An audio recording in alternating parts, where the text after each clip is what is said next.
Kumusta mga ka-DC? Sa ngayon po, meron na tayong 10,312 subscribers. Salamat sa mga solid abangers natin. Patuloy nyo lang po i-share ang mga video sa channel natin, lalo na po sa mga kamag-anak at kaibigan nyo. Hindi po malayong maabot natin ng 15k subscribers hanggang August 5. Tulungan nyo po ako para mas makapaghatid pa po ako sa inyo ng magagandang kwentong kulam at barang na may kasamang aral sa buhay. Siyempre, isabay nyo pa rin yung pag-comment at pagpuso sa bawat video natin. Lalo na sa mga silent listeners natin dyan. Sobrang laking tulong po kasi niyan sa pagpapaunlad ng Kuya Louie Horror Stories channel natin. Ngayon pa lang po, nagpapasalamat na ako sa inyo mga ka-DC. Sa nagdaang story natin, si Trunks ng Dragon Ball ang sinampol ko. Ngayon, balik ulit tayo sa K-drama. Ang gwapong Korean actor na ito na classic na naman ang isasample ko. Abi, habang buhay kitang pagsisilbihan. At kahit puso ko, handa kong ibigay para lang mabuhay ka. Natatandaan niyo ba yung linyang yan? Mga kapwa ko titos at titas. 2003 pa po nung umerito sa local TV. Aabangan ko po ang comment nyo kung sino siya. Bago natin simulan ang kwento, check muna natin. Nakapag-like, comment, share, and subscribe ka na po ba? Palambing naman po. Ayan, thank you po mga ka-DC. O ngayon, simulan na natin ang kwento ng perwisyong kabataan. Bilisan nyo na nga. Tagal nyo dumating Kanina pa ako paikot-ikot dito sa court. Nababagot na ako. Kasalanan ni Nico yan eh. 3 beses pang bumalik sa bahay dahil nakalimutan daw niya ang sapatos niya. Anong magagawa ko? Mas mabuti nang bumalik kaysa maglaro akong nakatsinelas, no? Pareho lang kayo madaldal. Simulan na natin bago pa ako tuluyang tamarin at umuwi na lang ako. Kapag umuwi ka, huwag ka na sumama mamaya Kailangan natin na kumpleto dahil marami pa tayong aasarin. Hoy, huwag mo ipasa kay Sam. Kapag dumipensa yan, parang nananadyang manakit kaysa mang-agaw ng bola. Sus, kasalanan ko bang mahina kayo kung bumantay? Konting bangga lang, reklamo agad kayong tatlo parang mga bata. Sige na nga, tigilan nyo na yung kansyawan. Pawis na tayo Wala pa rin nagsisimula maglaro. O siya, una makapuntusan taya sa malamig na soft drinks mamaya Huwag nang magdahilan kapag natalo. Mukhang ikaw ang manlilibre. Huling laro natin, 3 mintis ka bago ka nakaisang shoot. Tama na nga usapan. Tignan natin kung may ibubuga pa kayong dalawa o puro yabang lang. Ilang sandali pa, nagsimula na silang maglaro sa covered court. Habang tumataas ang araw, lalo ring lumalakas ang kanilang tawanan at sigawan. Hindi nila alintana na halos lahat ng kabahayan sa paligid nakasarado na ang mga bintana dahil oras na ng tanghalian at pahinga ng karamihan. Paulo, dito! Huwag mo ipasa kay Nico. Siguradong mintis na naman ang tira niyan Oh, Salo, bilisan mo! Nasa likod mo si Sam, baka maagaw pa ang bola sa'yo. Kala mo naman mahusay ka mag-dribble. Isang pitik lang, nawawala agad ang bola mo sa kamay Alam nyo ang dadaldal nyo. Maglaro kayo na maayos kung talagang magagaling kayo. Oh, shoot! Malakas na tumama ang bola sa ring bago bumagsak sa sementadong sahig. Lalong lumakas ang tawanan ng 4 habang paulit-ulit na tumatalbog ang bola sa gitna ng katahimikan ng barangay. Maya-maya pa, bumukas ang bintana ng isa sa mga bahay at walang ano-anong dumungaw ang isang matandang babae. Pangaiho, pwede bang hinaan nyo naman ang sigawan? Mag-iisang oras na kayong maingay. Hindi na makatulog ang asawa kong may sakit. Naku, di patulugin nyo sa loob. Court naman to Hindi naman namin kasalanan kung malapit ang bahay nyo rito, no? Oo nga, tsaka basketball lang naman to Hindi kami nag-aaway para magreklamo kayo ng ganyan. Konting ingay lang, parang katapusan na agad ng mundo kung makasaway kayo Tss, araw-araw naman kayo may reklamo. Kahit saan kami pumwesto may masasabi pa rin kayo. Napahawak ang matandang babae sa bewang habang napapailing sa narinig. Halatang napikon siya sa paraan ng pagsagot ng 4. Ngunit pinili niyang wag nang makipagtalo. Ilang sandali pa niya silang tinignan bago marahang isinara ang bintana. Hindi pa man tuluyang nakakalayo ang matanda. Nagkatinginan na ang magkakaibigan at sabay-sabay na napangisi. Kala yata niya titigil tayo dahil ang pinagsabihan niya. Hindi niya ba tayo kilala? Lalo kong ang gustong lakasan Tignan natin kung dudungaw na naman yan mamaya. Kapag lumabas ulit, sigawan nyo pa. Baka pati kapitbahay nila magising. Kaya mo na sila, Tomboy. Kung hindi nila kaya ang ingay, problema na nila yun. O siya, sige, tama na muna ang basketball. Nagugutom at nauuhaw na ako eh. Tara, bili tayo ng fishball kay Mang Tino. Sagot mo ba, Jared? Baka mamaya pagdating sa bayaran, bigla ka mawala ah. Huwag ka na umasa. Kapag si Jared ang libre, kalahating piraso lang mapupunta sa'yo. Basta ako, 2 baso ng palamig ang bibiling ko. Nauubos lakas ko sa inyo eh. O sige na, lakad na. Baka maubusan pa tayo ng fishball. Sabay-sabay silang nagtungo sa maliit na pwesto ni Mang Tino na nasa gilid lamang ng covered court. Marami nang bumibili roon. Karamihan ay mga estudyante pauwi at ilang residente na naghahanap ng merienda. Nakapila ang mga tao habang abala si Mang Tino sa pagprito at pagsasali ng sos. Sandali lang ha. Sunod-sunod ang order ninyo eh. Makukuha rin ang lahat. Mang Tino, dagdagan mo naman ang sauce ko, huwag ka madamot. Nako, pare-pareho lang ang nilalagay ko. Baka maubusan ng mga nasa likod ninyo. Sus, damo talaga. Parang ginto ang sus eh, no? Hayaan nyo na. Kumuha na lang tayo ng fishball. Gutom na rin ako eh. Pagkakuha ng tagi-isang stick ng fishball, dumiretso sila sa lalagyan ng matamis na sausawan.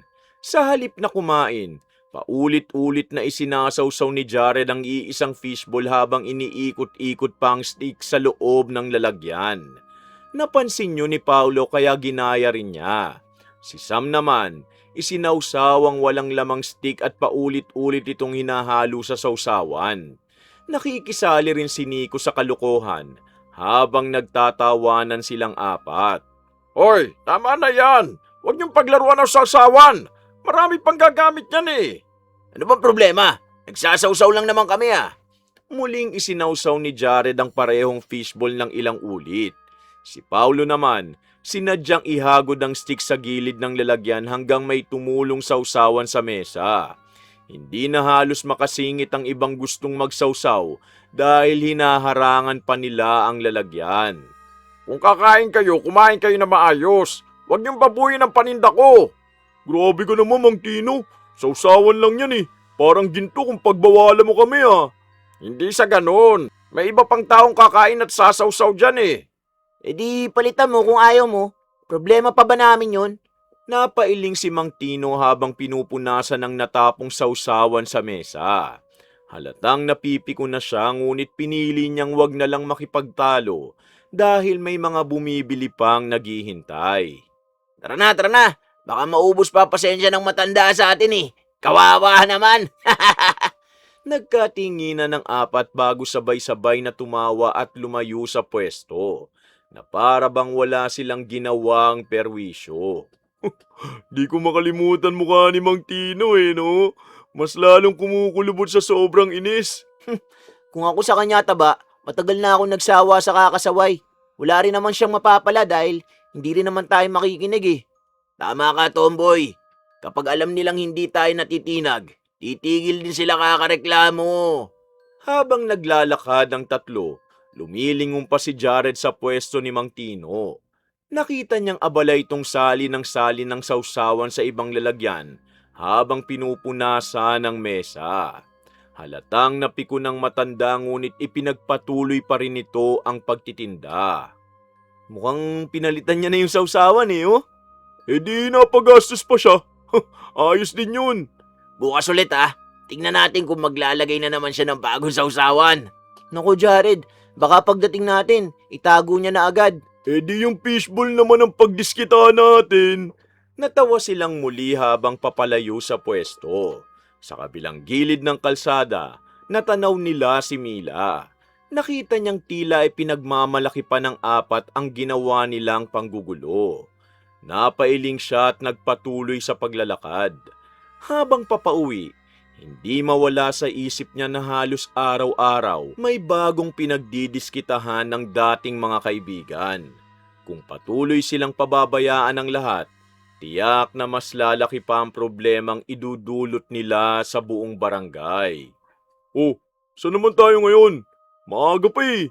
Nakakabagot umuwi. Ikot muna tayo, taba. Baka may makita na namang pwedeng pagtripan eh. Basta, wag niyong sabihing uuwi na tayo agad ah. Sayang lang ang araw eh. Doon tayo sa kalsada sa may tindahan. Madalas maraming tambay dun eh. Tara, tara. Tignan natin kung anong meron dun. Sabay-sabay silang naglakad palabas ng covered court.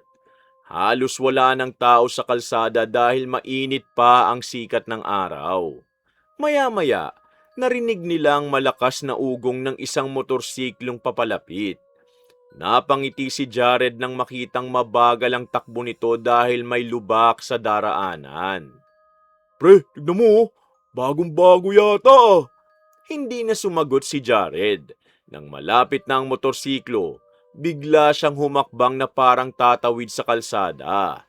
Napapreno ng madiin ang rider at mabilis na ibinalik ni Jared ang paa sa gilid habang humahalakhak. Napakabig ang rider sa manibela bago tuluyang naituwid ang motorsiklo. Muntik nang mapunta sa kanal eh, oh. Akala ko sisemplang na eh. Sigurado ako, ang bilis ng kabog ng dibdib nun. Huminto ang rider at nilingon silang apat. Hoy kayo, ano ba problema nyo? Paano kung na-aksidente ako? Hindi ka naman na-aksidente, di ba? Sus, para yun lang eh. Parang iiyak ka na. Kung ganyan kakabahan, huwag ka nang magmotor. Napailing ang rider bago pinaandar muli ang motorsiklo. Hindi na ito nakipagtalo at tuluyan nang umalis. Ang dali niyang mapikon eh. Mahina ang dibdib. Natakot ka agad eh. Nagpatuloy sila sa paglalakad hanggang mapadaan sa isang bahay na may nakataling malaking aso sa bakuran. Pagkakita ng aso sa kanila, kumahul ito ng isang beses. Napulot ni Jared ang isang tuyong sanga at inihagis ito sa harap ng aso.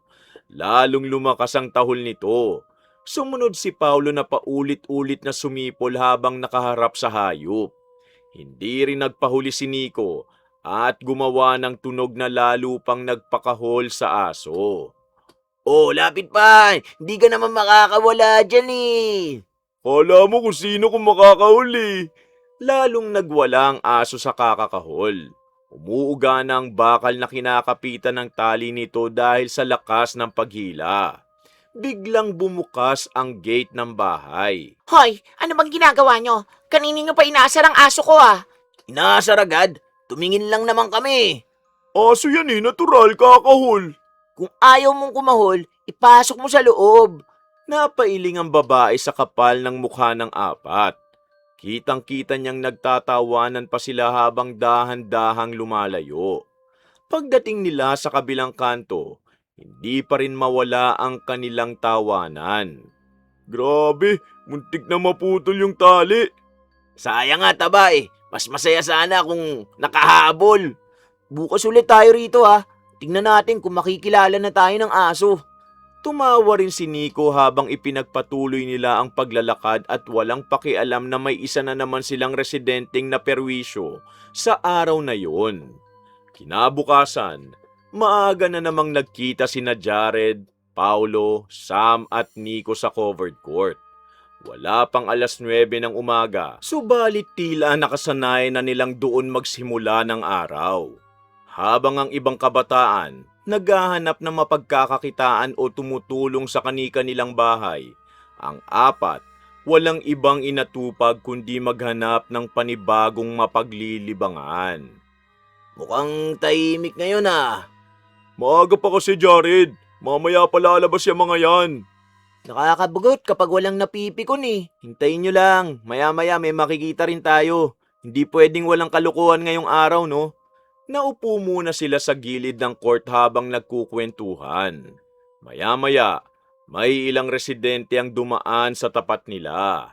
Kapansin-pansin na iniiwasan na sila ng mga ito. Ang iba, hindi na tumitingin sa kanilang direksyon. Samantalang ang iba naman, nagmamadaling maglakad na parang ayaw silang makasalubong. Napansin nyo? Parang umiiwas na sila sa atin. Mabuti nga yun taba. Mas tahimik kapag walang sermon. Takot na siguro sa atin. O baka naman, sawa na lang makipagtalo. Lumipas ang ilang minuto, sa kabilang kalsada, nakita nilang dumaan si Mang Tino na may dalang mga supot ng sangka para sa kanyang pwesto. Saglit silang nagkatinginan bago sabay na napangisi. Napansin ni Mang Tino ang apat kaya umiwas ito ng tingin at nagpatuloy sa paglalakad. Mukhang hindi pa rin tayo nakakalimutan Oo nga, tingnan mo, di man lang tumingin ng diretso sa atin. Baka iniisip nun, babalikan na naman natin siya, Tomboy. Natawa ang apat. Para sa kanila, isa lamang yung biro. Ngunit sa mga taong nakapaligid, unti-unti nang nagiging pabigat ang kanilang presensya. Kahit wala pa silang ginagawa sa araw na yun, sapat na ang makita silang magkakasama upang kabahan ang ilang residente. Sa hindi kalayuan, nadaanan sila ni Mila. Hindi siya huminto at hindi rin nagsalita. Isang tingin lang ang ibinigay niya sa apat bago nagpatuloy sa paglalakad. Dumaan na naman ang dati nating kaibigan. Di na marunong mamansin yan Hayaan niyo siya. Kala yata, mababago niya tayo. Hindi na lumingon si Mila. Mas pinili niyang magpatuloy sa paglalakad habang mabigat ang loob.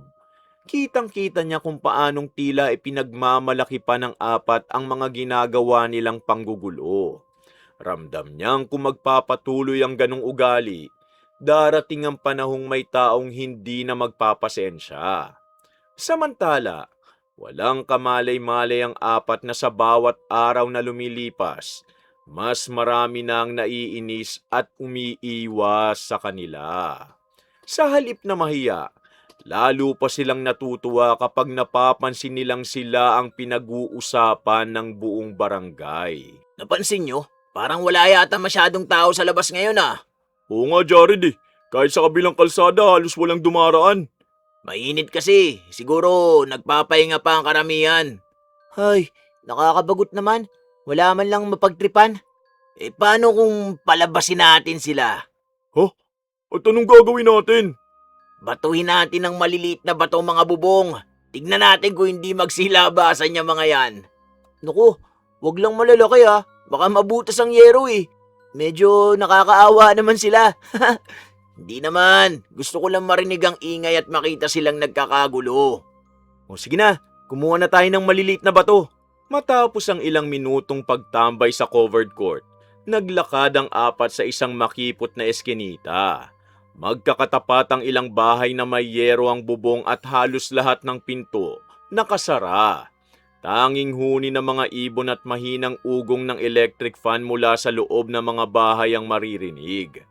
Habang naglalakad, isa-isang namulot ng maliliit na bato ang apat sa gilid ng kalsada. Dito tayo magsimula. Mukhang walang nakatingin. O sige, ikaw ang mauna. Hindi na nagsalita si Jared. Mabilis niyang inihagis ang isang katamtamang laki ng bato. Tumama yun sa bubong ng unang bahay. Ilang segundo ang lumipas bago bumukas ang pinto. Isang residente ang lumabas at dahan-dahang tumingin sa paligid. Sinilip nito ang bakuran, tumingala sa bubong at naglakad pa hanggang sa gate. Nang wala siyang makitang tao, bumalik din siya sa loob ng bahay. Hinahanap talaga Sabi ko sa inyo lalabas yung mga yan. Isa pa, Pagkasara ng pinto, si Paulo naman ang naghagis ng bato. Mas malinaw ang naging tunog at muling bumukas ang pinto ng bahay. Mas matagal na nagmasid ang residente kaysa kanina. Nilibot pa nito ang harapan ng bahay bago muling pumasok. Di ba? 2 beses na lumabas. Parang mga timang. Lipat kaya tayo sa katabing bahay. Tahimik silang lumipat sa susunod na bahay. Nakatago sila sa likod ng isang nakaparadang tricycle bago muling naghagis ng bato ang tomboy na si Sam. Ilang sandali ang lumipas bago bumukas ang bintana. May sumilip mula sa loob at matagal na nagmasid sa kalsada. Pagkaraan ng ilang segundo, muli ring nagsara ang bintana. Naku, hindi pa rin nila alam kung saan ang gagaling. Subukan ulit natin. Ang tatanga kasi nila Muling tumama ang isang maliit na bato. Hindi nagtagal, may ilan pang residente ang nagsimulang naglabasan sa kanika-nilang bahay. Ang iba ay tumitingala sa bubong habang ang iba naman lumalabas sa gate at nagmamasid sa magkabilang dulo ng eskinita. May mga nagkibit-balikat at tila hindi maintindihan kung ano ang paulit-ulit na tumatama sa kanilang mga bubong. Lumipat na naman sila sa isa pang bahay. Mabilis na naghagi si Nico ng isang maliit na bato. Halos sabay-sabay na bumukas ang pinto ng dalawang magkatabing bahay. Napatingin ang mga residente sa isa't isa at naglibot sa harapan ng kanilang mga bahay. Ilang sandali silang naghanap ngunit wala pa ring makita. Tara na. Baka may makita pa sa atin. Sulit na yun. Halos lahat lumabas eh. Sigurado ako, hanggang mamaya pag-uusapan pa rin nila yan. Habang naglalakad ang apat palabas ng eskinita, hindi pa rin mawala ang kanilang tawanan. Akala nila muli na naman silang nakalusot.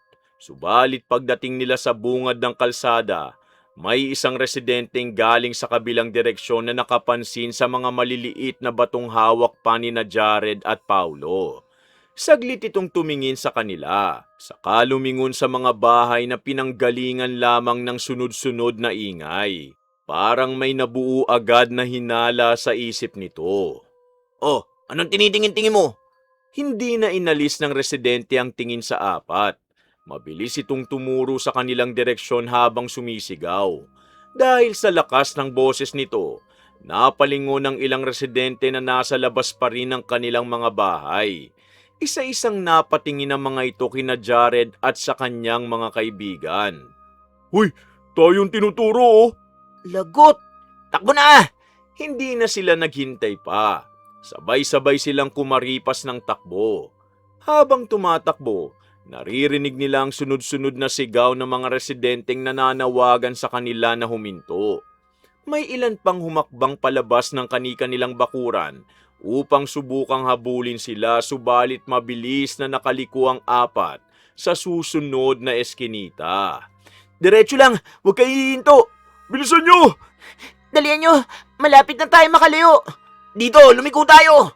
Mabilis silang lumiko sa isang makitid na daanan hanggang sa tuluyan ng mawala sa paningin ng mga humahabol.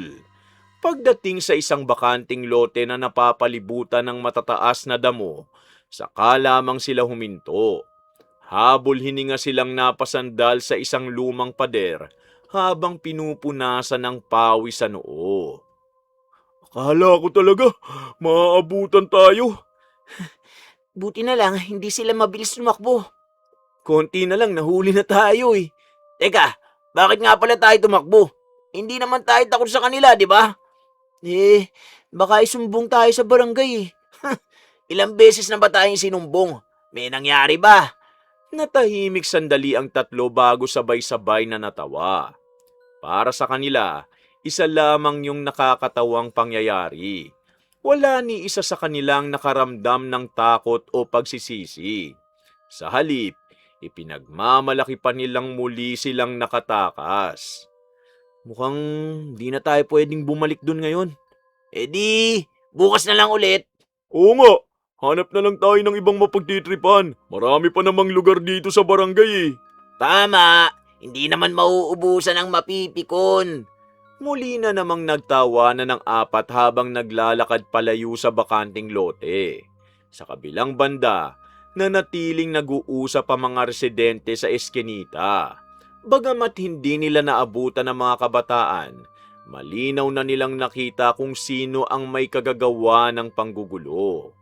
Mula sa araw na yun, mas naging maingat na ang mga tao tuwing makikita nilang magkakasama sina Jared, Paulo, Sam at Nico.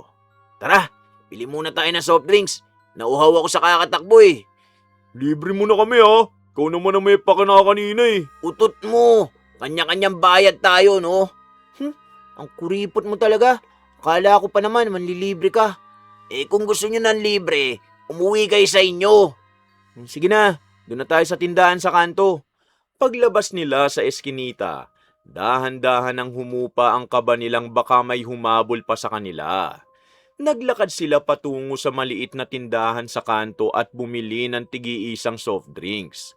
Habang umiinom, napansin nilang may ilang residente ang napapalingon sa kanila. May mga bulong-bulungan pa sa magkabilang gilid ng kalsada, subalit walang lumapit upang kumprontahin sila. Napapansin niyo ba? Kanina pa tayo tinitignan ng mga yan eh. Hayaan mo sila. Siguro, pinag-uusapan nilang pag-agis natin ng mga bato. Eh ano ngayon? Di naman nila tayo nahuli. Saka sinabi ko na, di ba? Kahit magsumbong pa sila, wala silang magagawa. Kaya tigilan nyo na ang pag-aalala. Nagpatuloy silang uminom ng ilang sandali. Maya-maya, may dumaan na isang motorsiklo. Malakas ang tunog ng tambutso nito kaya napalingon silang apat. Ayos ang tunog nun ah. Oo nga, mas malakas pa sa motor ni kuya ko. Di naman, mas maingay pa yung motor ng pinsan ko dyan eh. Biglang napangisi si Jared habang sinusundan ng tingin ang papalayong motorsiklo. Teka, anong iningisi-ngisi mo dyan, Jared? May naisip lang kasi ako eh. Mamayang gabi, ilabas natin ang mga motor. Tapos, Dun tayo sa kabilang purok, Nico. Tahimik doon pagsapit ng gabi. Anong gagawin natin dun? Di magkikwentuhan lang tayo habang nire-rev ang mga motor. Siguradong magigising ang mga tao. Yun nga ang gusto kong makita eh. Mas maganda. Tignan natin kung ilang bayan magbubukas ng ilaw sa ingay. Ayos yan! Sigurado, iinit na naman ang ulo ng mga tao. O sige. Anong oras tayo magkikita-kita? Pagkatapos ng hapunan, huwag kayong mahuhuli ah. okay, dadaling ko agad ang motor. Ako rin! Huwag kalimutan magpagas muna. Baka mapahiya kayo kapag namatayan ang makina. Sabay-sabay silang nagtawanan. Para sa kanila, isa na naman yung nakakatuwang plano. Hindi man lang nila inisip na ang mga residenteng balak nilang gambalain, maaring may sanggol na natutulog, matatandang nagpapahinga, o mga taong kailangang gumising ng maaga kinabukasan para magtrabaho. Matapos maubos ang kanilang mga inumin, itinapon nila ang mga plastik sa mismong daanan kahit pa may basurahan naman. Isa-isa silang tumayo at naghanda ng umuwi. Mamayang gabi na lang ulit ha. Okay, huwag kayong magpapauli sa pagdating ah. Oo nga, kapag may hindi dumating, siyang taya sa susunod. Sige. Pagdilim magkita tayo sa covered court. Nagiwa-hiwalay na ang apat at naglakad pa uwi sa kani-kanilang bahay. Habang papalayo si Jared, hindi pa rin nawawala ang ngiti sa kanyang labi. Sa isip niya, mas magiging masaya ang gabing yon kesa sa mga nauna nilang kalokohan. Pagsapit ng gabi, isa-isang dumating ang apat sa covered court. Tahimik na ang buong barangay. Karamihan sa mga bahay nakasara na ang mga bintana, habang ang iba naman nakapatay na ang ilaw. Maya-maya, sunod-sunod na ring dumating ang kani-kanilang motorsiklo. Pagkababa ni Jared, ngumisi agad siya sa tatlo. Handa na ba kayo? Sus, kanina pa! Ano, saan tayo dadaan? Di dun sa kabilang purok. Tara na! Sabay-sabay nilang pinaandar ang mga motorsiklo. Mabagal muna silang umikot hanggang makarating sa purok na tinutukoy ni Jared. Halos wala ng tao sa kalsada. Tanging mahinang ilaw mula sa mga bahay ang nagbibigay liwanag sa paligid. Dito tayo. Sige, ano? Simula na ba? Isa-isa lang Biglang piniga ni Jared ang silinyador. Umalingaw-ngawang malakas na tunog ng tambutso sa buong kalsada. Sinundan agad siya ni na Paulo, Sam at Nico. Paulit-ulit nilang nire-rev ang mga makina habang nagtatawanan. Ang lakas ng echo! Oo nga, dinig hanggang dulo ng purok eh. Sige, isa pa ah. Muling umugong ang magkakasabay na tambutso. Isa-isang bumuka sa mga ilaw ng ilang bahay. May mga kurtinang bahagyang naitulak at may mga residenteng sumilip sa kanilang mga bintana upang tingnan ang pinanggalingan ng nakakabinging ingay. Ayan, gising na sila. Sige, dagdagan pa natin! Puputok na butsi ng mga yan! Mas lalo nilang nilakasan ang pag-rev ng mga makina. Ang dating tahimik na gabi na puno ng sunod-sunod na ugong ng tambucho. Ilang residente ang lumabas ng kani-kanilang gate at itinuro ang apat habang halatang naiinis sa kanilang ginagawa. Hoy, tingnan nyo, may lumalabas na. Parang papalapit ah. Alis na ba tayo? Wag muna. Isa pang reb. Muli nilang piniga ang mga silinyador. Sa pagkakataong yon, may isang residente ang mabilis na naglakad palapit sa kanila habang galit na galit ang mukha. Napatingin ang apat sa isa't isa. Jared, papunta na rito! O sakay, bilis! Tara na! Hindi na sila naghintay. Sabay-sabay nilang pinatakbo ang kanilang mga motorsiklo. Malalakas ang ugong ng kanilang mga tambutso habang mabilis silang papalayo sa purok. Sa likuran nila, naiwan ang mga residenteng halatang iritado at gising na gising dahil sa kaguluhang idinulot nila. Habang binabaybay nila ang madilim na kalsada, nagtatawanan lamang ang apat. Walang kamalay-malay na unti-unti na silang nagiging pinakakinaiinisang grupo ng buong barangay. Ayos! Hindi man lang nila tayo naabutan. Paano ang bibilis nyo rin tumakbo gamit ang motor eh? Ako yung muntik na maiwan. Nakita nyo ba yung isang lumabas? Halos maubusan na ng pasensya eh. Akala ko nga haharangin tayo. Nako, hanggat mabilis tayo, wala silang magagawa. Mabagal nilang pinatakbo ang mga motorsiklo hanggang makarating sa isang madilim na bahagi ng barangay. Nang makasiguro silang wala nang nakasunod, huminto sila sa tabi ng isang bangkanting lote. Pinatay nila ang makina at bumaba sa kani-kanilang motorsiklo. Hay, bitin pa nga ako dun eh. Bitin, halos buong purukan nagising, taba. Yun ang masaya. Tahimik na tahimik tapos biglang magkakagulo. Saan naman na tayo sa susunod? Di sa ibang purok naman, hindi pwedeng dito ulit. Sa bagay, baka inaabangan na tayo rito eh. Kaya nga lilipat na tayo, Tomboy. Saglit silang natahimik habang nagpapahangin. Maya-maya, muling pinaandar ni Jared ang dala niyang motorsiklo. Hiniram lang naman kasi nila yung lahat sa kapatid at mga pinsan nila. O tara na, umuwi na tayo. Ang aga naman. Ayos na yun. Baka masita pa tayo ng tanod kapag nagtagal eh. Tama, bukas na lang ulit. Sana may maisip na naman tayong bago. Marami pa yan. Hindi pa tayo nauubusan, Nico. Isa-isang umandar ang kanilang mga motorsiklo. Habang binabaybay nila ang kalsada pa uwi, kapansin-pansing mas marami ng ilaw ang nakabukas sa mga bahay na kanilang dinaanan. May ilang residente ring nasa loob pa ng kani-kanilang bakuran at tila pinag-uusapan ang nangyaring panggugulo. Hindi na yun pinansin ng apat. Sa halip, dumaan pa sila ng mabagal habang paminsan-minsang pinipiga ang silinyador bago tuluyang lumiko sa magkakaibang direksyon patungo sa kani-kanilang bahay.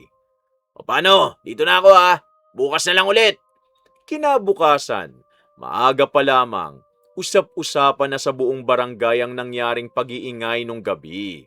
Maraming residente ang naabala sa kanilang pagpapahinga, ngunit wala ni isang nakaharap ang apat upang pagsabihan sila.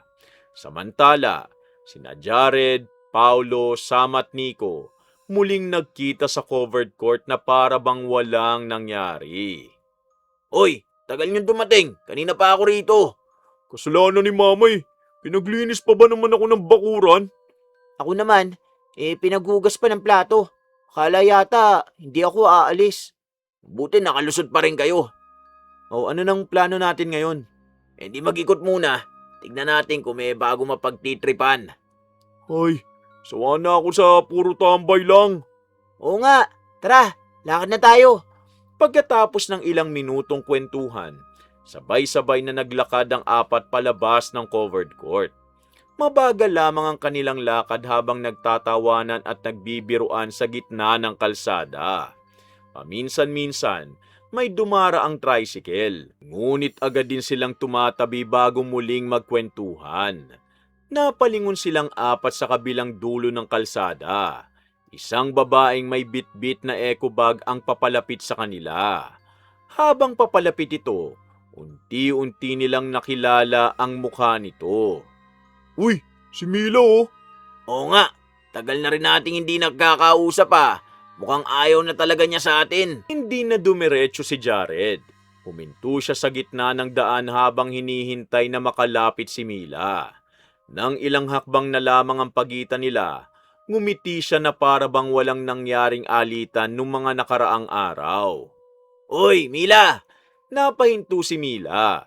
Tinignan niya ang apat bago bahagyang ngumiti bilang paggalang. Bakit? Tagal na natin hindi nagkakasama. Oo nga, simula nung umalis ka, 4 na lang kami. Di na tuloy kasing saya ng dati. Sumama ka na sa amin ulit. Hindi na siguro. Bakit naman? Dati ikaw pa ang laging nauna kapag may gala eh.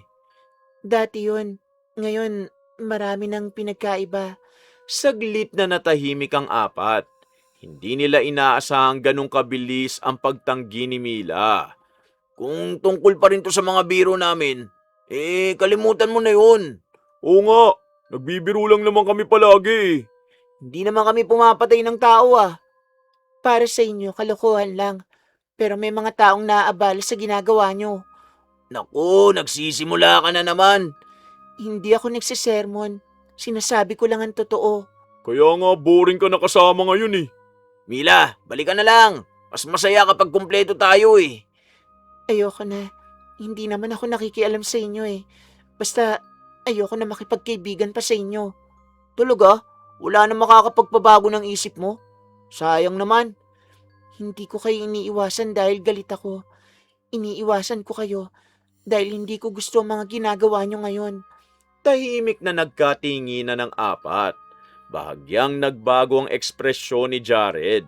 Ngunit agad din siyang napangisi. Kung ganyan ang gusto mo, wala kami magagawa. Oo, kapag nagbago na lang ang isip mo, alam mo naman kung saan kami mahahanap. Hindi na mangyayari yon. Mahigpit na hinawakan ni Mila ang dala niyang eco bag bago nagpatuloy na sa paglalakad. Hindi na siya lumingon kahit minsan. Tahimik lamang siyang naglakad palayo habang naiwan sa gitna ng kalsada ang apat na nakatingin sa kanyang papalayong likuran. Hindi ko nga akalaing seseryosohin niya tayo ng ganyan eh. Oo nga, dati siya pa ang pinakamadaldal sa grupo natin. Ang laki na talaga ng ipinagbago ni Mila. Sinabi mo pa, Sam. Ngayon parang ayaw na nga tayo makita eh. Ay, masyado na siya nagpapa-apekto sa sinasabi ng mga tao. Akala yata, ang bait-bait niya. Correct. Parang tayo pa masama. Hindi na siya marunong makisama. Nagpatuloy sa paglalakad si Mila. Naririnig pa rin niya ang usapan ng apat kahit unti-unti na siyang lumalayo.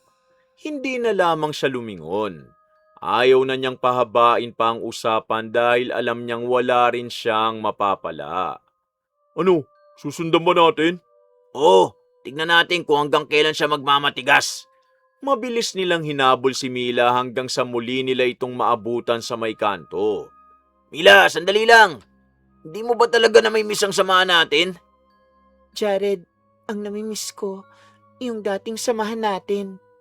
Oh, anong ibig mo sabihin, Mila? Alin dun sa dati? Nung hindi pa kayo nananadya ng mga tao. Naku, yun na naman. Totoo naman eh. Bakit? Hindi ka ba namin napapasaya noon? Napapasaya kasi hindi pa kayo ganito. Dati marunong pa kayong mahiya. Ngayon parang ipinagmamalaki nyo pa kapag may napiperwisyo kayo. Sus, sinabi ng konting ingay lang naman ang ginagawa namin eh. Hindi lang ingay ang nakita ko nitong mga nakaraang araw. Teka, ano ba ang masama kung minsan gusto lang namin magsaya? Jared, kung ang saya nyo may naaabala ng ibang tao, hindi na yung simpleng kasiyahan. Naku, masyado ka namang seryoso. Ay, may mga taong gusto magpahinga, Sam. May mga naghahanap buhay. May mga matatanda at batang natutulog. Naiisip nyo ba sila? Problema na nila yun. Yan mismo ang dahilan kung bakit ayoko nang sumama sa inyo. Tahimik na napabuntong hininga si Mila bago muling inayos ang hawak niyang eco bag. Hindi ko kayo kinamumuhian. Sana lang, maisip nyo na hindi habang buhay, matatawa ang mga tao sa mga ginagawa nyo. Ay naku, sermo na naman. Hayaan mo na siya. Pagkasabi nun, tuluyan ng laglakad si Mila. Hindi na siya muling huminto kahit tinawag pa siya ni Paulo. Sa pagkakataong yon, wala ni isa sa apat ang sumunod. Tahimik lamang nilang pinanood ang dati nilang kaibigan hanggang sa tuluyan nitong mawala sa kanilang paningin. Kung ayaw niya, wag. Apat pa rin naman tayo eh. Oo nga, Tara na, sayang lang ang oras natin. sana tayo. Bahagyang napangisi si Jared habang tumingin sa kabilang kalsada. Mag-ikot muna tayo. Baka may maisip na naman tayong bagong mapaglilibangan eh. Nagkatinginan ng tatlo at sabay-sabay na sumunod kay Jared. Habang sa kabilang direksyon, papalayo naman si Mila. Tahimik na umaasang balang araw, matatauhan pa rin ang dati niyang mga kaibigan. Hanggang sa ilang sandali pa, napadaan sila sa isang pababang kalsada. Napansin niyo yung motor na yun? Kanina pa nakaparada dyan eh. Wala man lang bantay. Nakausli pa sa pababa. Konting tulak lang, kusang aandar yan. Uy, loko ka. Kapag dumiretso yan, siguradong magkakagulo. Di mas masaya. Tingnan natin kung gaano kalayo ang mararating niyan. Mukhang gusto mo na namang may mapikon ah. Hindi ba't yan naman ang lagi nating ginagawa? Di ako angal. Basta hindi tayo mahuhuli. Naku, kapag may nakakita, kanya-kanyang takbo na tayo ah. Wala yan. Bilisan lang natin. Tahimik silang lumapit sa motorsiklo habang panayang lingon sa magkabilang dulo ng kalsada. Nang makitang walang taong palabas ng kalapit na bahay, hinawakan ni Jared ang manibela habang pumwesto sina Paulo at Sam sa likuran ng motorsiklo. O ano, handa na? O sige, sabay-sabay ah. Isa, dalawa, tatlo. Sabay-sabay nilang itinulak ang motorsiklo. Noong una mabagal lamang ang pag-usad nito, ngunit pagsapit sa pababang bahagi ng kalsada, kusa na itong bumilis. Uy, ayun na, ang bilis oh. Hayaan nyo. Tignan natin kung saan naaabot yan. Wasak ang babanggain yan. Parang pakaliwa na. Unti-unting kumabig ang motorsiklo sa gilid ng daan. Lalong bumilis ang takbo nito habang walang humahawak sa manibela. Oh, Jared, sasabit yan.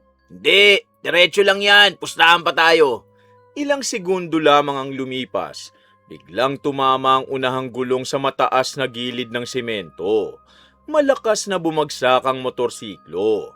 Kumalansing ang mga bakal habang dumudulas ito sa sementadong kalsada. Aray, tumba. Napalingon silang apat ng sunod-sunod na bumuka sa mga pinto ng kalapit na bahay. May ilang residente ang mabilis na tumakbo papunta sa nakatumbang motorsiklo. Isa sa kanila ang napatingin sa direksyon ng apat at agad silang itinuro.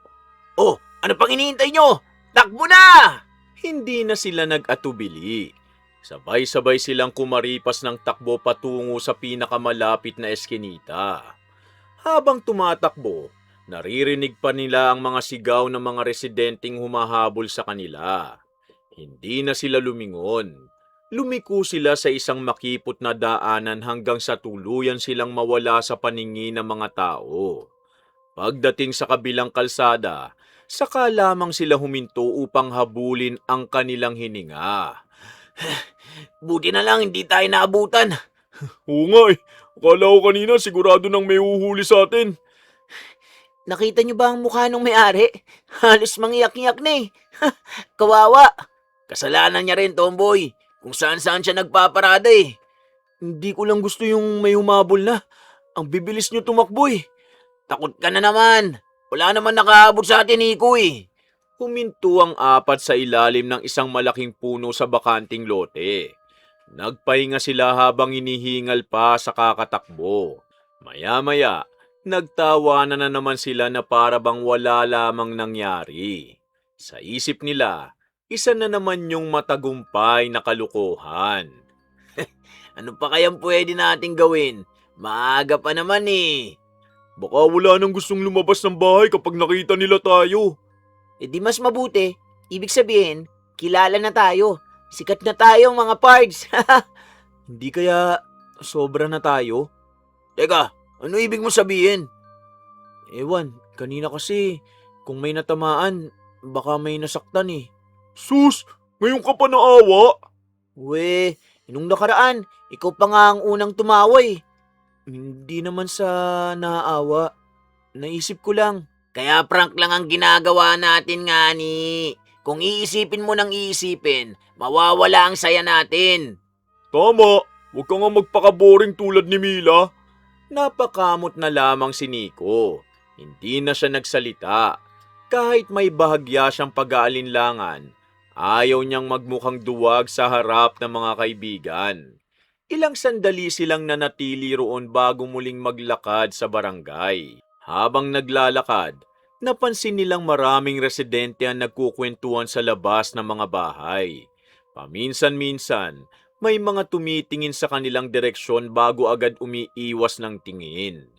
May ilan ding mabilis na pinapasok ang kanilang mga anak sa loob ng bahay nang makita na silang apat. Napansin nyo, parang iniiwas nila sa atin yung mga bata. Takot na siguro. Mas mabuti nang matakot sila.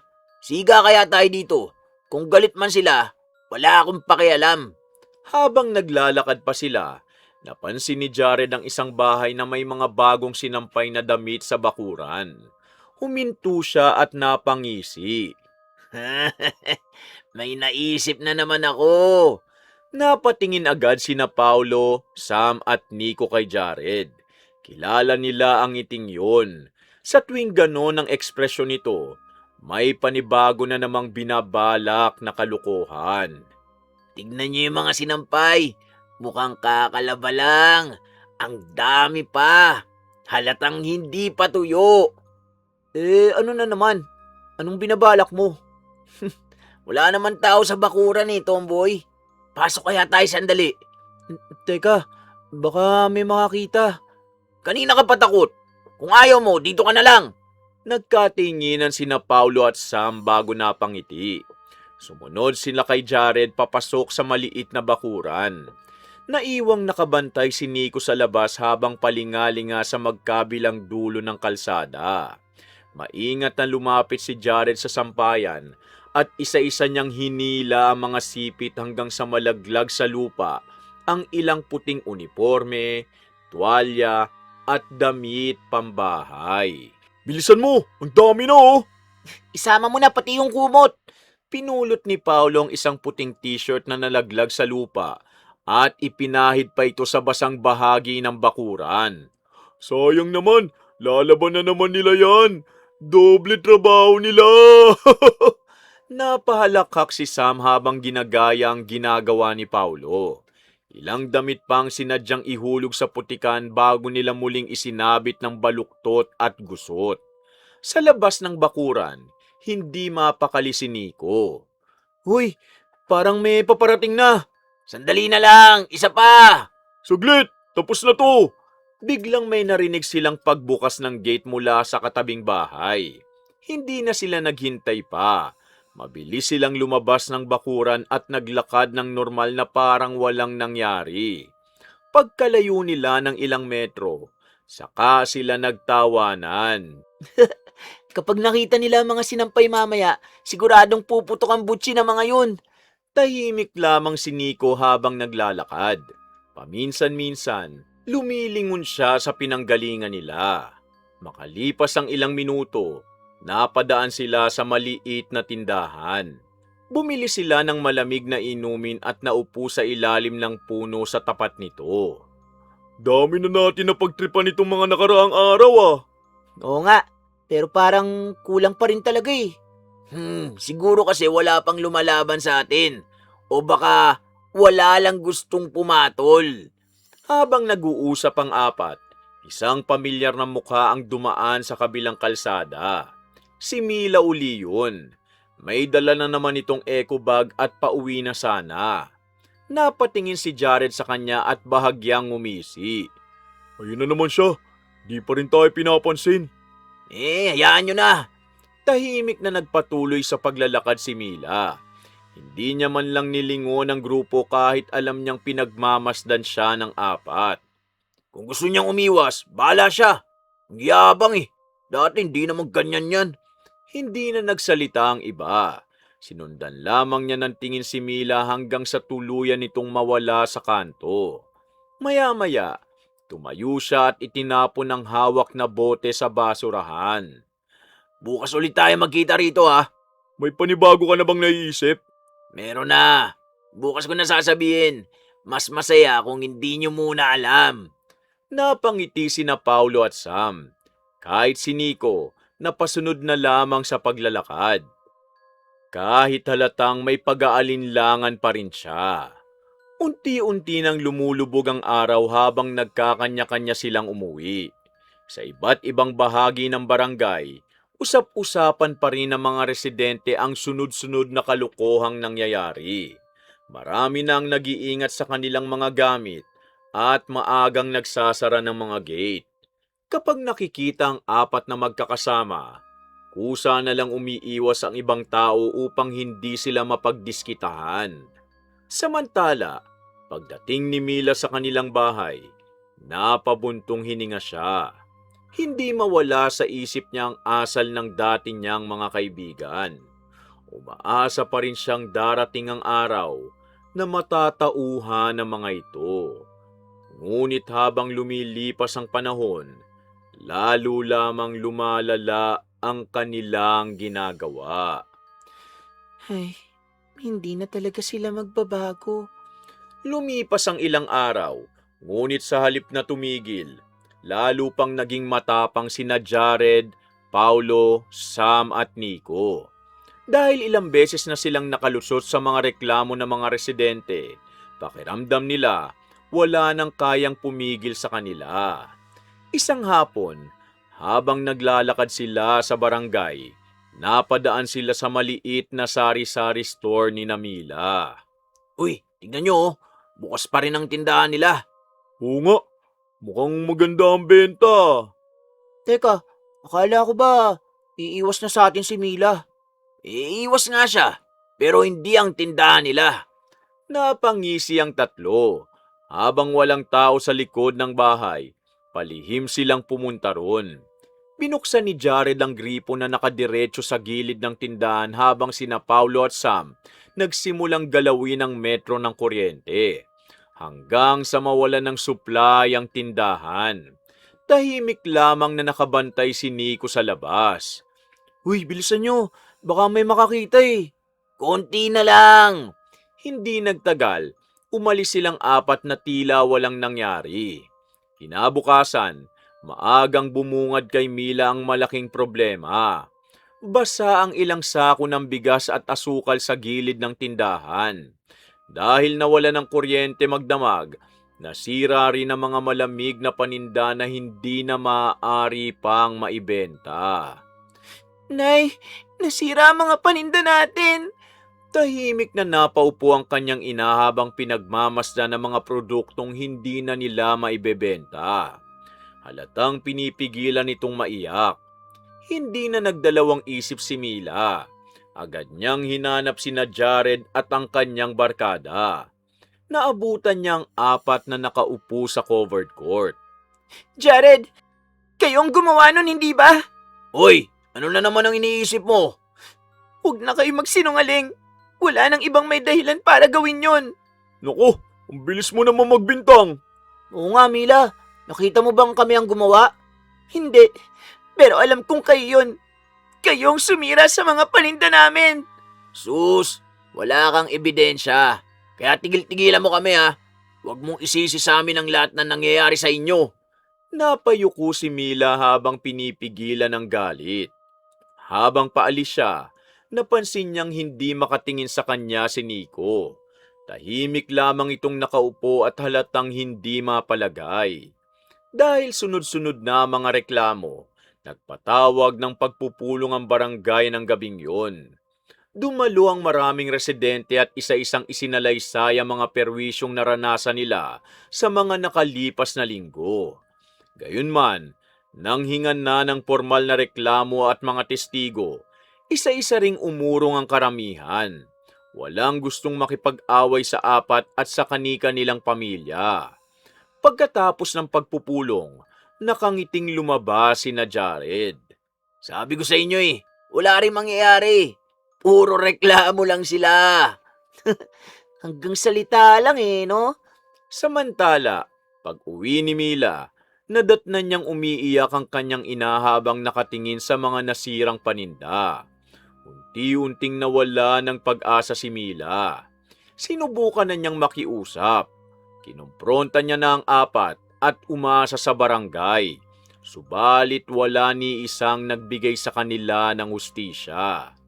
Tahimik siyang tumingin sa labas ng bintana. Sa unang pagkakataon, sumagi sa isip niya na baka hindi na sapat ang batas at pakiusap para tumigil ang apat. Baka panahon na upang humingi siya ng tulong sa isang taong may ibang paraan ng pagpapatahimik sa mga patuloy na nananakit ng kapwa. May araw din kayo sa akin. Tinuring ko kayong kaibigan, pero wala kayong awa. Hindi agad nakatulog si Mila ng gabing yon. Tahimik siyang nakaupo sa gilid ng bintana habang pinagmamasdan ang madilim na kalye. Sa kabilang bahagi ng bahay, naririnig niya ang mahinang pag-ubo ng kanyang ina. Paminsan-minsan, sumisinghot ito. Halatang pilit na itinatago ang kanyang pag-iyak. Nay, matulog na po kayo. Paano ako makakatulog? Hindi ko alam kung saan tayo kukuha ng ipambibili ulit ng paninda. Makakagawa rin po tayo ng paraan, Nay. Ilang taon nating binuo ang tindahang yon. Isang gabi lang, ang dami nang nasira. Pasensya na po. Hindi ikaw ang dapat humingi ng pasensya. Tahimik na yumuko si Mila. Mas lalo lang siyang nasaktan nang makita niyang pilit pang ngumiti ang kanyang ina kahit halatang pinanghihinaan na ito ng loob. Kinabukasan, maaga siyang bumangon upang ayusin ang mga natitirang paninda. Habang nagliligpit siya, napansin niyang kaunti na lamang ang laman ng mga estante. Marami sa mga dating produkto ang wala na dahil kinailangan na nilang itapon. Maya-maya, may dumaan na ilang residente. Napahinto ang mga ito sa tapat ng tindahan at maging ang mga ito naawa sa kanila. Hindi na lumabas si Mila upang makipag-usap. Tahimik lamang niyang ipinagpatuloy ang paglilinis. Bandang tanghali, muli niyang nakita sina Jared, Paulo, Sam at Nico na naglalakad sa tapat ng kanilang bahay. Malakas ang tawanan ng tatlo habang si Nico tahimik lamang na nakasunod. Oops! Bukas pa rin palang tindahan. Akala ko magsasara na eh. Matitibay pala sila. Narinig yun ni Mila ngunit pinili niyang wag nang lumabas.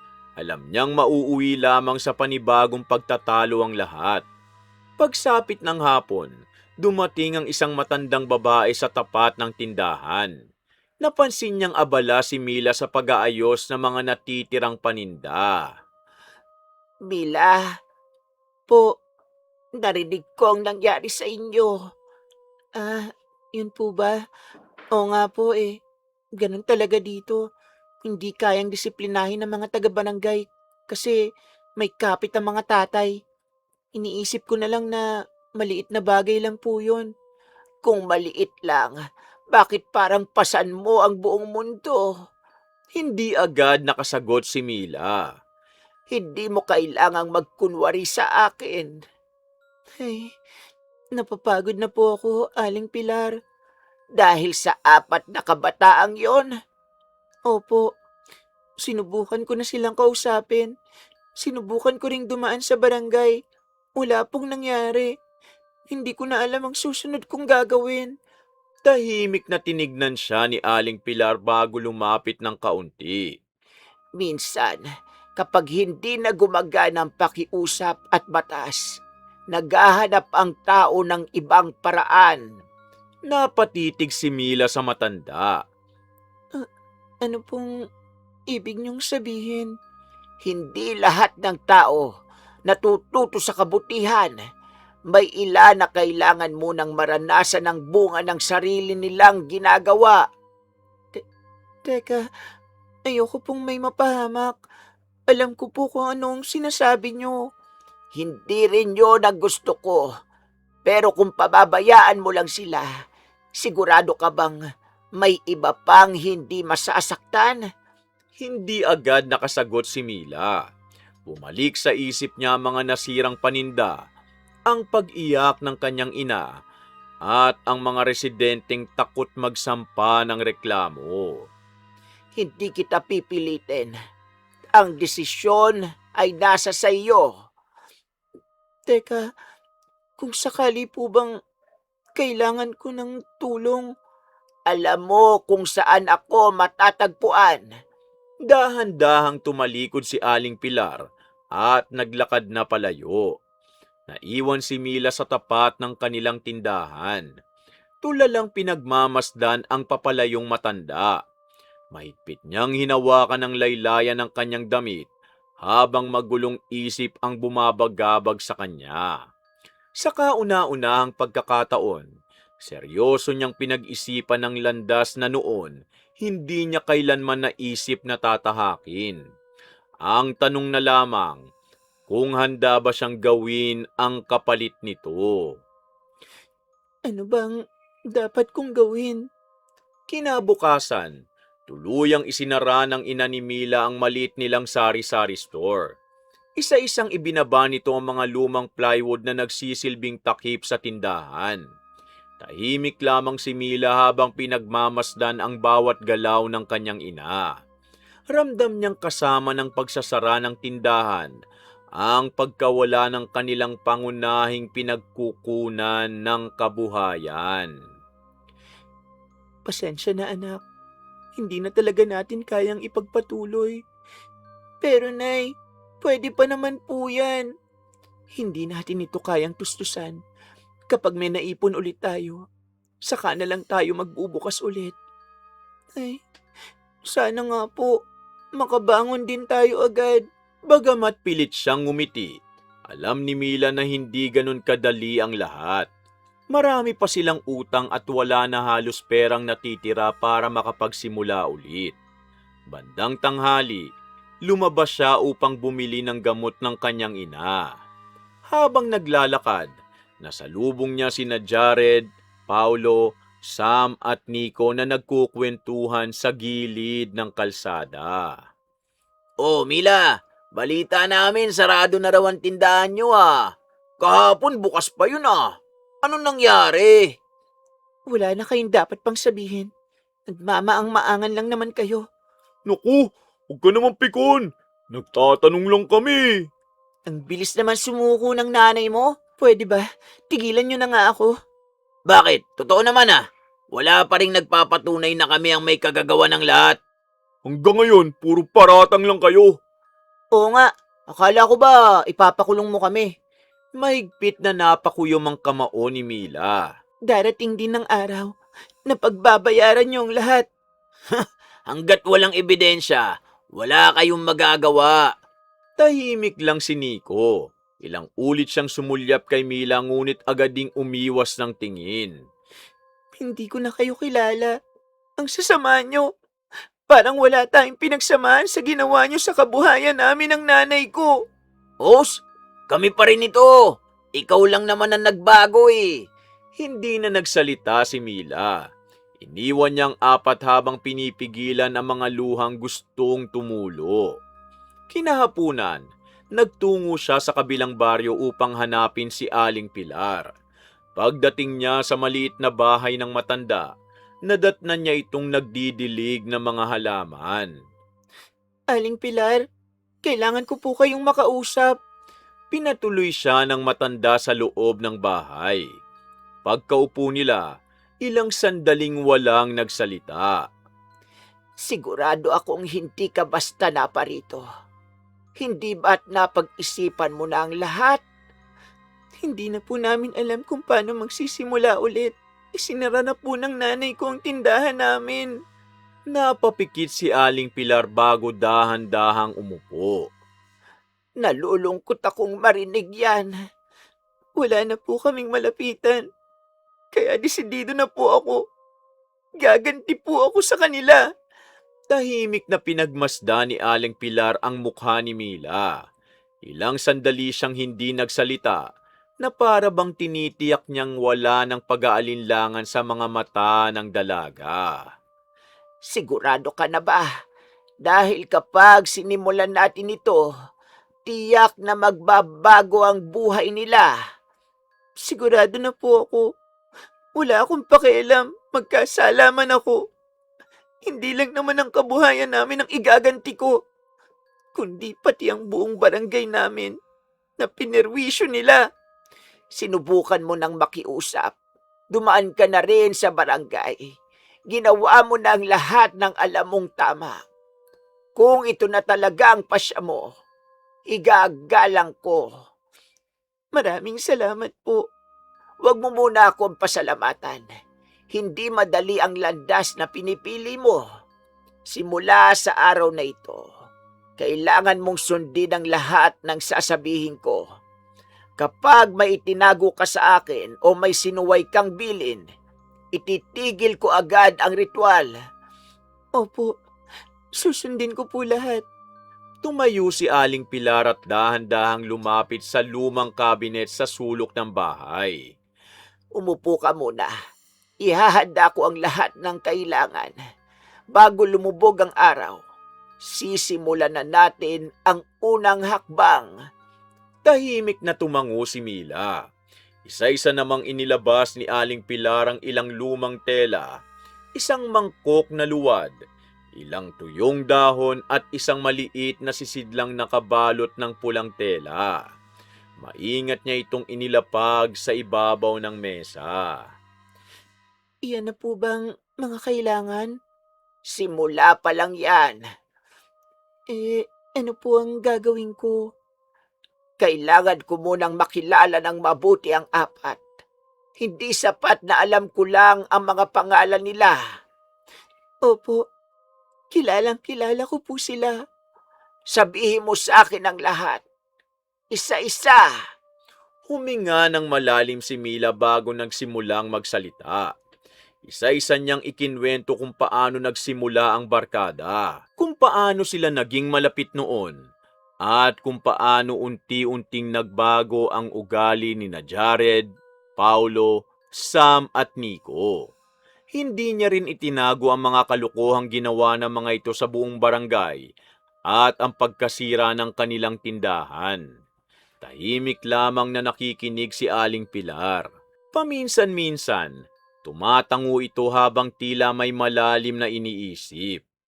Pagkaraan ng ilang minuto, tumayo ang matanda at binuksan ang isa pang lumang baul.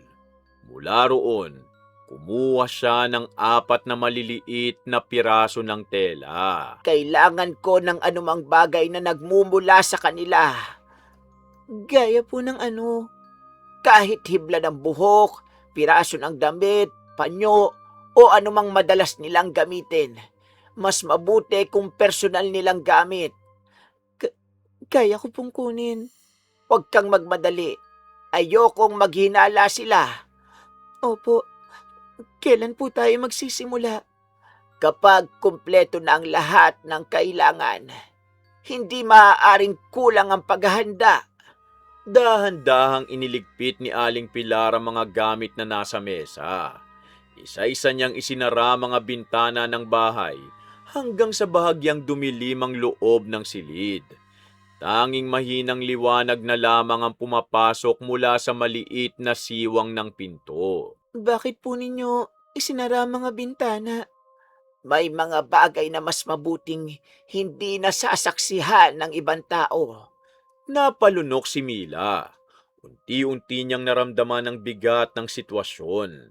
Kanina lamang, galit at sakit ng loob ang nangingibabaw sa kanya. Ngunit ngayon, unti-unti niyang nauunawaan na totoo na ang lahat. Wala na itong kaugnayan sa simpleng pagbabanta o pananakot. Lumapit si Aling Pilar at inilapag ang kanyang kamay sa balikat ni Mila. Umuwi ka muna. Kapag nakuha mo na ang mga kailangan, bumalik ka agad sa akin. Doon na natin sisimulan ang ritual. Tumango si Mila.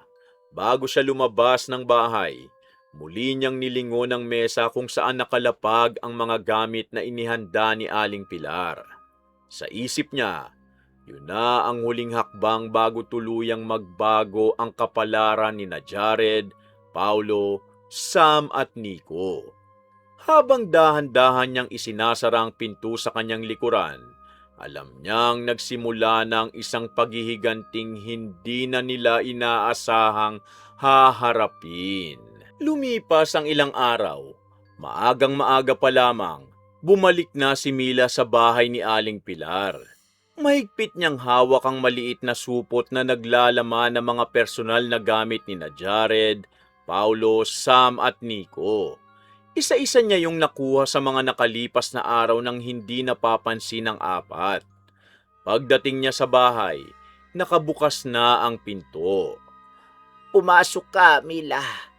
Tahimik na pumasok si Mila at inilapag ang supot sa ibabaw ng mesa.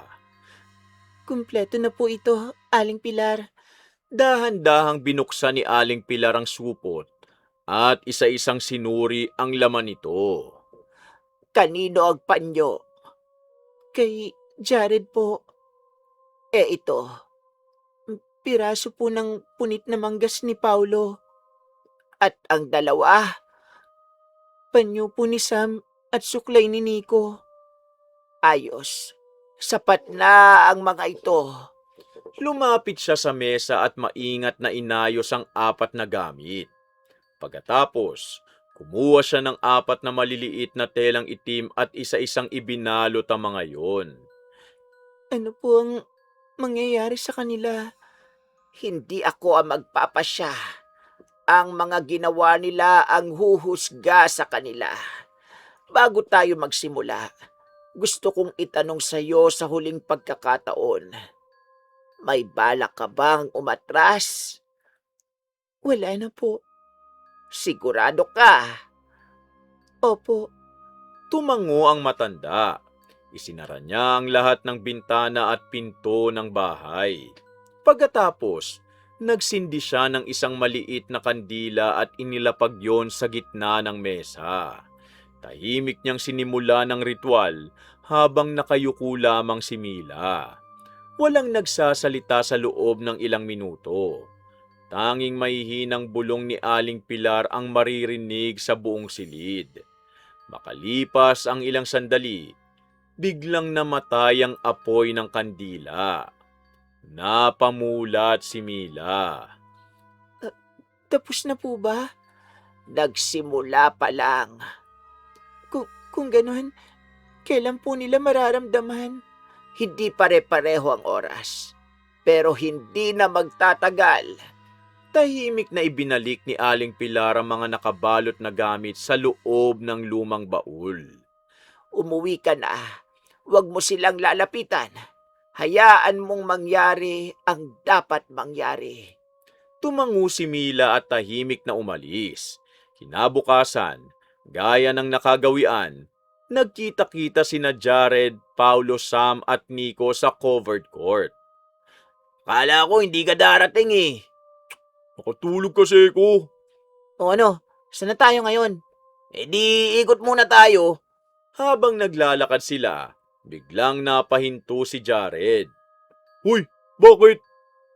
Ewan, parang ang sakit ng ulo ko eh. Naku, baka kulang ka lang sa tulog. Pero hindi ganito kasakit pag kulang ako sa tulog. Napahawak si Jared sa kanyang ulo.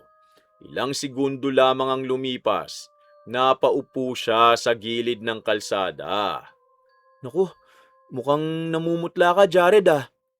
Teka, parang umiikot ang paligid. Tara, bumili tayo ng tubig. Habang tinutulungan nila si Jared, bigla namang napahawak sa tiyan si Paulo. Sandali, Oh, ano naman? masakit ang tiyan ko. Aray!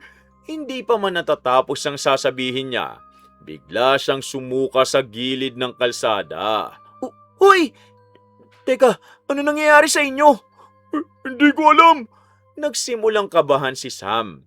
Maya-maya, napahawak siya sa magkabilang tenga. Wala, naririnig niyo ba? Parang may ugong. Aray! Ang sakit! Lumalakas! Lumalakas ang ugong! Napapikit si Sam habang tinatakpan ang kanyang mga tenga. Tigilan niyo! Tama na! Ang ingay! Nagkatinginan sina Jared at Paulo. Pareho na silang natatakot. Tanging si Nico lamang ang walang nararamdamang kakaiba. Daling ko na kaya kayo lahat sa health center. Hindi, wag. Hindi ako makatayo. Ako rin eh. Nangihina ako. Alis! Alis dyan! Ah! Ang sakit! Ang sakit ng ulo ko! Hindi na nagtagal. Napansin ng ilang residente ang kalagayan ng tatlo. Unti-unti silang nilapitan ng mga tao. Wala nang nagawa si Nico kundi humingi ng tulong. Habang isinasakay sina Jared, Paulo at Sam upang madala sa health center, hindi maalis sa isip ni Nico ang mga ginawa nilang kalukuhan sa mga nakaraang linggo. Sa unang pagkakataon, nakaramdam siya ng matinding takot. Pakiramdam niya, nagsisimula nang bumalik sa kanila ang lahat ng sakit at perwisyong ipinadama nila sa ibang tao.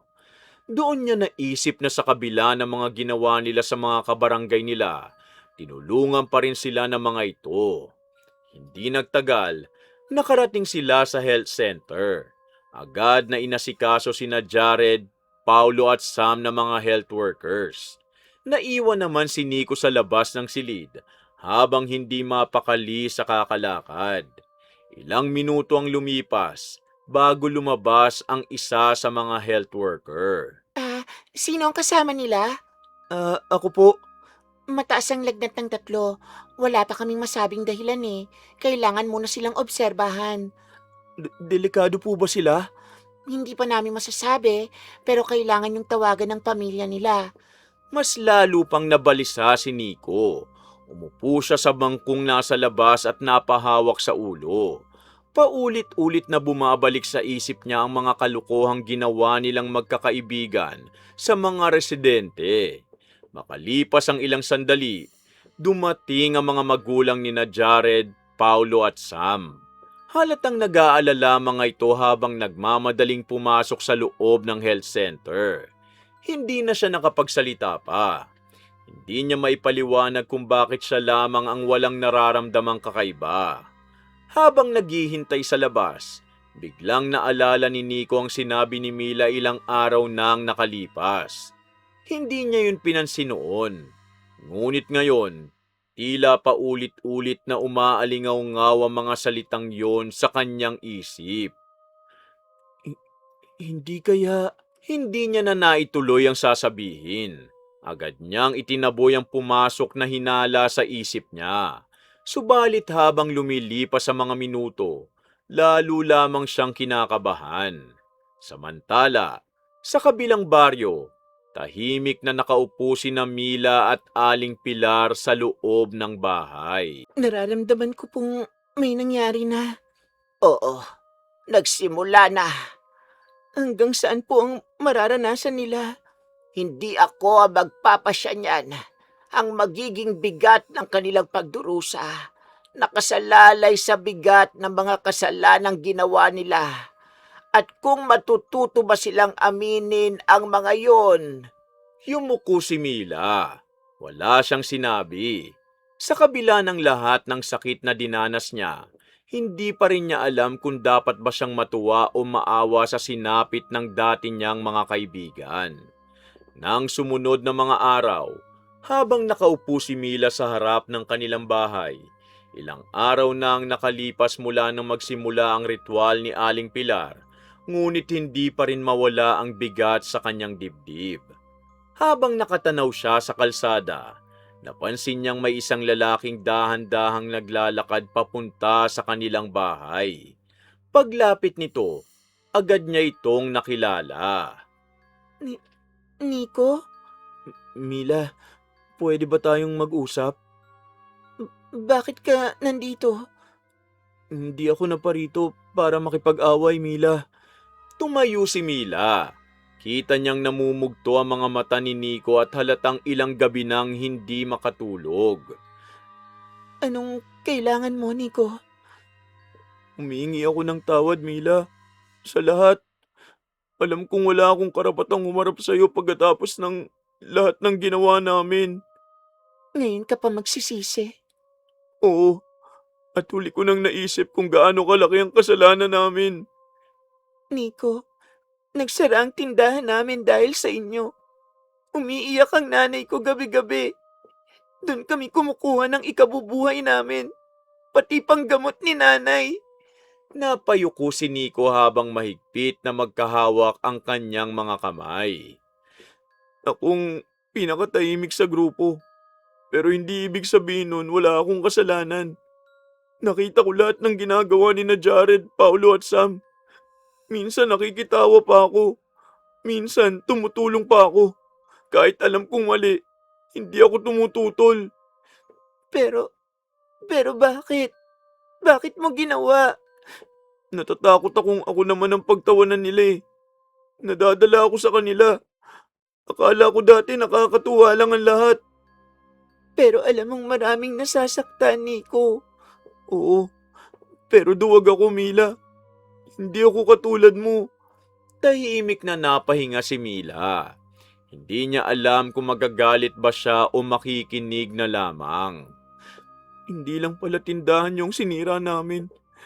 Kami rin ang nagbukas ng gripo sa likod. Kami ang nagputol ng kuryente. Kami rin ang gumawa ng iba pang paninira sa barangay. Wala kaming pakialam nun. Basta may mapagtawanan lang. Alam kong kayo may gawa. Kahit tumanggi pa kayo, kayo lang naman ang kilala kung kayang gawin yon. Ilang sandaling natahimik ang dalawa. Maya-maya, muling nagsalita si Nico ngunit nanginginig na ang kanyang boses. Mila, may nangyari kina Jared, Paulo at Sam. Ilang araw na pero hanggang ngayon, hindi sila gumagaling.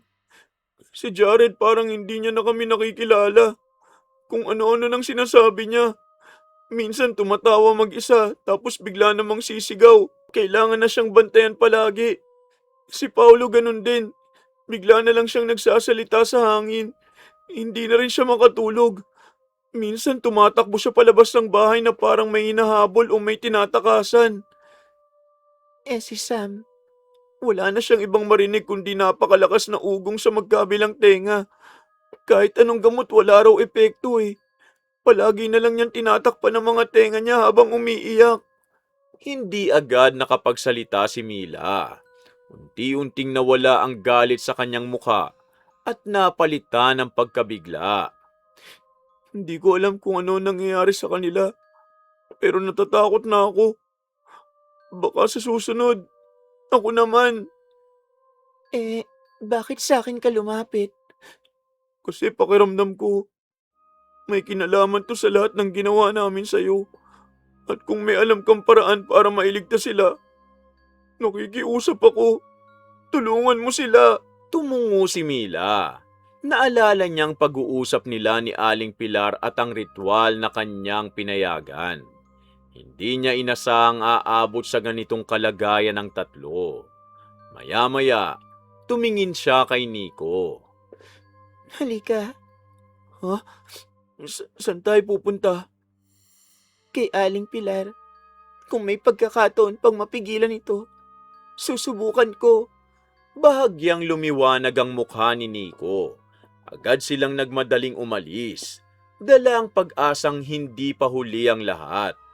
Nagmadaling nagtungo sina Mila at Nico sa bahay ni Aling Pilar. Halos hindi na humihinto sa paglalakad si Mila. Habang papalapit sila, lalo niyang nararamdaman ang kaba sa kanyang dibdib. Pagdating nila, tila naghihintay ng matanda sa may pintuan. Mila, Aling Pilar, nakikiusap po ako. Itigil na po natin ito. Tahimik na tumingin ang matanda kay Mila. Sigurado ka ba? Opo, nagkamali sila. Pero ayoko pong tuluyan silang mawala sa sarili. Hindi ko po ginustong ganito ang mangyari. Sapat na po sa akin na alam nilang mali ang ginawa nila. Ayoko nang may madagdagan pang magdurusa.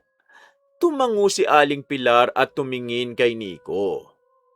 Ikaw ba ay tunay na nagsisisi? Opo, kung maaari nga lang pong ibalik ang panahon, hindi na ako sasama sa kanila.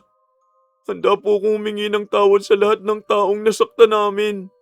Tahimik na pumasok ang tatlo sa loob ng bahay. Muling inilabas ni Aling Pilar ang lumang baul at 4 na telang binalot sa mga personal na gamit ni Jared, Paulo, Sam at Nico. Isa-isa niya itong inilapag sa mesa. Walang nagsalita habang sinisimulan niyang putulin ang ritual. Makalipas ang ilang minuto, marahan niyang ibinalot muli ang mga tela at ibinalik ang mga ito sa baul. Ayan, tapos na. Ibig sabihin po ba, gagaling na sila? Hindi agad sumagot ang matanda.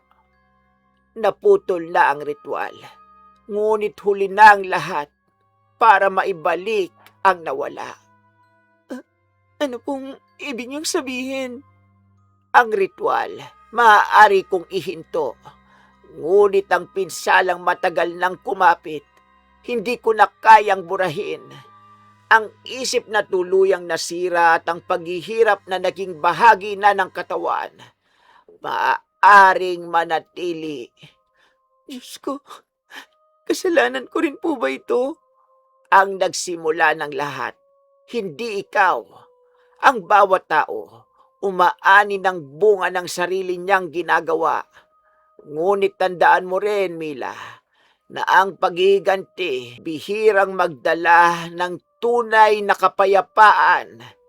Tahimik na yumuko si Mila habang pinupunasan ang kanyang mga luha.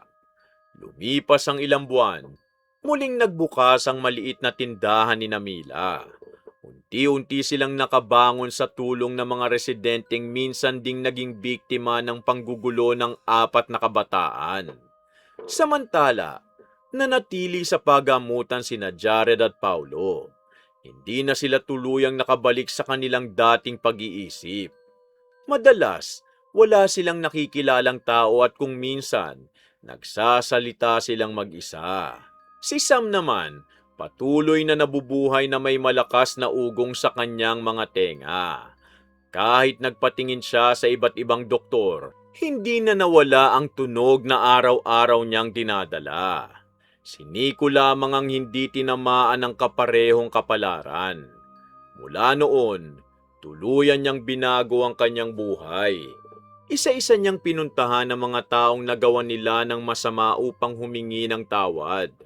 Tumulong din siya sa paglilinis ng barangay at naging halimbawa sa ibang kabataan na ang tunay na tapang, ang pagtanggi sa maling impluwensya. Kahit sariling mga kaibigan pa ang gumagawa nito. Tuwing nagkakasalubong sina Mila at Nico, isang magalang na tanguna lamang ang kanilang ginagawa. Hindi man naburang sakit ng nakaraan, natutunan nilang pareho na hindi lahat ng sugat naghihilom sa pamamagitan ng galit. Ang pang-aabuso, paninira at pananakit sa kapwa, may mabigat na bunga.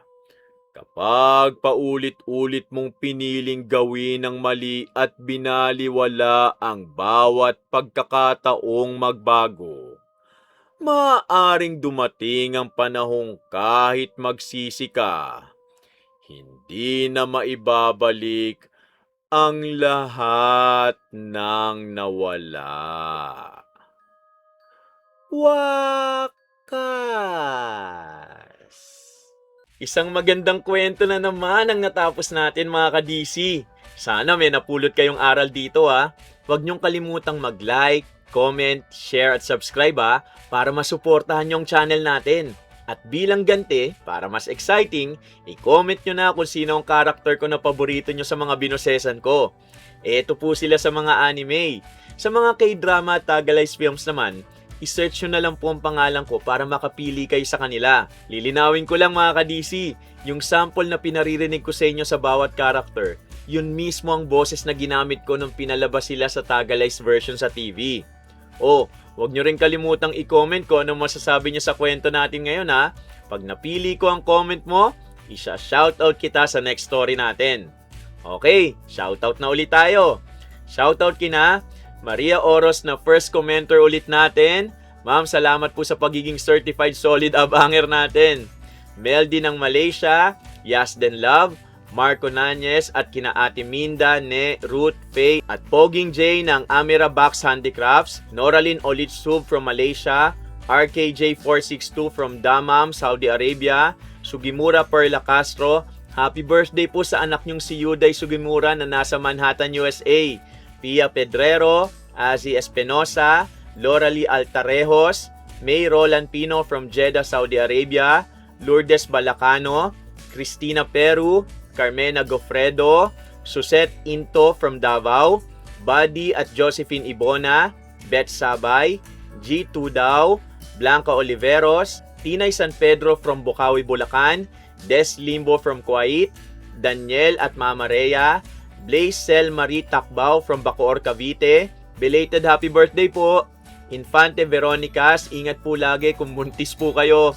Safia Lukha Vlog from Malaysia, Sarah Goodin from Saudi Arabia, Sheena Obsonar from Norsagaray, Bulacan, Mark Logins Maulawin, Cindy May Habahab, Josie Bonzo, Gina Asuncion, Angie 782, Leia from Japan. Kung ano man po ang pinagdadaanan nyo, laban lang po, dasal tayo. Haro Girl 16 Vlogs, Irene Yapana, Janet VAWC Molina 5 from Bacoor, Cavite, Zit Rish, Tomio Minaki, Glyza Banggis from Cagayan Valley, Celine Yu, Almaida Maruhom from Pampanga, Darius Danggilan, Senaida Garcia from Giginto, Bulacan, Ons Day, Milo Diel, Kimpoy Feliciano, Ariam Tirados from Angono, Rizal, Grace Noriega from Santa Rosa, Laguna, welcome po, at Luis Mangako. Shoutout kina Mama Lauren Boyles ng California, USA, kina Kuya Liam at Baby Lay ng Quezon City, kina Bombom, Bebe Jam at Jillian ng Sampaloc, Manila, kay Mamu Lovina at Papa Bong ng Manila, kay Tanod Potpot Mylas, Pagaling ka Tupoks, kay Keisha Chua ng Torrance, California, at kay Josh and Lauren Rubio ng Buena Park, California. Pasensya na po ulit sa mga hindi ko po na siya shoutout. Abangan nyo po sa mga susunod na upload natin ha. Kumusta po sa lahat ng mga kababayan natin na nasa ibang bansa at sa inyo pong masugid kong tagapakinig sa anumang sulok ng Pilipinas. Mag-iingat po kayo palagi. O paano? Samahan nyo ulit ang inyong lingkod na si Kuya Louie sa susunod na kwento natin ha. Maraming salamat po at pagpalain tayong lahat ng poong may kapal. Bye!